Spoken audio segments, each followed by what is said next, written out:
India में कुछ भी हो सकता है, लेकिन ये फर्स्ट बार हो रहा है जब एक माउंटेन को ये साबित करना होगा कि वो माउंटेन है। जी हाँ, मैं बात कर रहा हूँ अरावली माउंटेन रेंज को, जो कि भारत का सबसे पुराना माउंटेन है और एक ब्लॉक माउंटेन है जो कि पूरे डेजर्ट को रोकता है। अगर ये रेगिस्तान को ना रोके तो ये रेगिस्तान आपका राजस्थान से होकर पूरे दिल्ली, इवन पूरा जो नॉर्दर्न प्लेन है उस पूरे प्लेन को रेत से ढक देगा।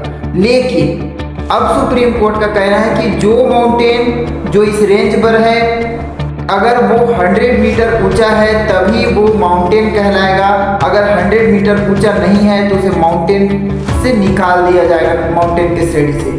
दूसरा, अगर दो माउंटेन्स के बीच में अगर 500 मीटर का डिस्टेंस है तब फिर वो माउंटेन नहीं है, एक रेंज नहीं कहलाएगा, वो अलग हो गए। माउंटेन रेंज में वही शामिल होगा जो 500 मीटर के दायरे में हो। कहने का मतलब ये है कि जो भी ऐसा पर्वत का जो भी भाग जो कि 100 मीटर से कम है और 500 मीटर के डिस्टेंस में नहीं है, उसे माउंटेन नहीं कहा जाएगा। इट मीन कि उस पर खनन किया जा सकता है, उस पर अडानी अंबानी अपना जो भी बिजनेस है जो वो खोद कर निकालना चाहते हैं वो सब वहाँ से वो निकाल सकते हैं।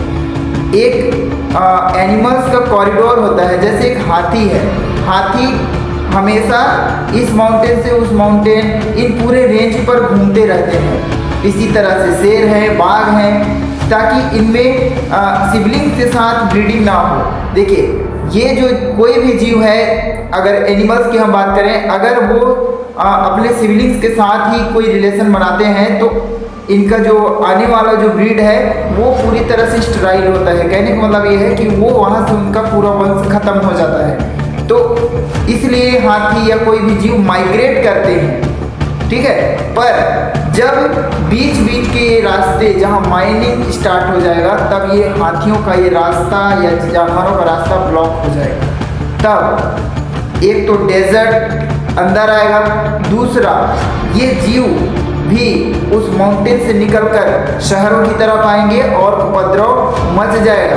तीसरा, रेगिस्तान का जितना धूल है इसका बड़ा बड़ा स्टॉर्म पूरे नॉर्दर्न प्लेन पर आएगा, जो कि बिल्कुल सही नहीं है। दिल्ली में जो पोल्यूशन है, पोल्यूशन इतना ज़्यादा हो जाएगा कि वो पूरा कहा जाए तो आबादी ही खत्म हो सकता है। तो हीट वेव से लेकर हर चीज को अरावली माउंटेन रेंज रोक रहा है। जिस दिन ये पर्वत पहाड़ हटाने लगे सरकार, उस दिन आप समझ जाइए कि आपका पतन तय है। क्योंकि मैं छत्तीसगढ़ में रहता हूँ, मुझे अरावली से उतना मतलब नहीं है, ऐसा कह देना भी एक तरह से गलत है। क्योंकि अरावली ना सिर्फ उत्तर भारत को बल्कि पूरे भारत के जो मिडिल एरिया है उस पूरे मिडिल एरिया को डेजर्टिफिकेशन से रोकती है। साथ ही साथ अरावली ही वो माउंटेन है जो मॉनसून को रोककर उत्तर भारत की ओर ले जाती है, तब जाकर वहां बारिश होता है। अगर ये अरावली माउंटेन ना हो तो जो मानसून है सीधा सीधा निकल जाएगा मेरे भाई। और इस चीज को वैज्ञानिक भी समझते हैं, सुप्रीम कोर्ट भी समझता है, लेकिन किसके इशारों पर ये सारा काम हो रहा है आप भी जानते हो, और गवर्नमेंट ऐसा क्यों कर रही है ये भी आपको पता है। तो बिल्कुल आवाज उठाइए। इस माउंटेन को अगर आप हम नहीं बचा सके तो ये मान लीजिए कि हम एक ऑटोक्रेसी में जी रहे हैं, हमारे ऊपर एक तानाशाह है जो अपना मनमानी कर रहा है, चाहे वो सुप्रीम कोर्ट को अपने दबाव में लेकर करे या वो इलेक्शन कमीशन को अपने दबाव में लेकर करे, लेकिन कर तो रहा है।